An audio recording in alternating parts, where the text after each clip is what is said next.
Well, disasters continue to hammer rural communities across the country, and U.S. lawmakers are moving to provide a second round of financial relief. But not everyone is happy with the legislation. RFD-TV's Sarah Mock has more from Washington. After passing a bill to provide just over $36 billion in disaster relief to communities in Florida, Texas, California, and the Caribbean, the U.S. House hopes that the Senate will approve a similar measure.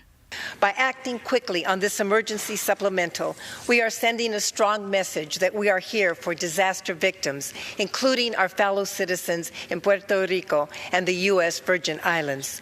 But this is just a down payment. We still don't have the final damage estimates from many of the affected areas.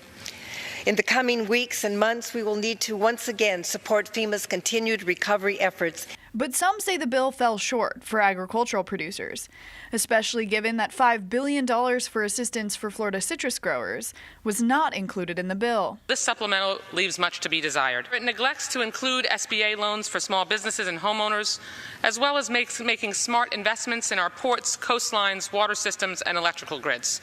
This bill also neglects to address the devastating agricultural losses, especially to Florida's $10 billion citrus industry. The bill also failed to fix how firefighting efforts are funded, an issue Secretary Perdue brought to the attention of lawmakers in recent weeks. Fiscal year 2017 was the most expensive year on record for wildfire suppression, costing $2.4 billion. The duration, the severity of wildfires grows. The cost will continue to rise.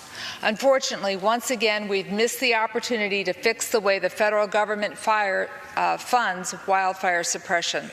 Let me be clear. The next supplemental must include a legislative fix for wildfire spending, and we must adequately support the Department of Interior and its vital efforts to help our country rebuild from the recent fires. But representatives say what is needed now is relief. Right now in the West is on fire.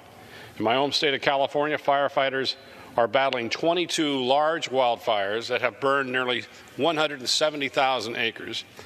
The bill gives the government the tools it needs to assist local officials to get those fires under control as soon as possible.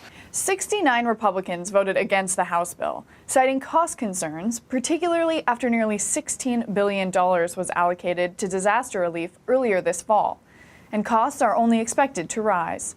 For RFD-TV, I'm Sarah Mock in Washington. Well, the House bill commits $577 million to battle wildfires through the West. The legislation does now move on to the Senate, which reconvenes today after a week-long recess. Well, meteorologist Tim Ross has your first check of the weather forecast. That's coming up at 10 past the hour.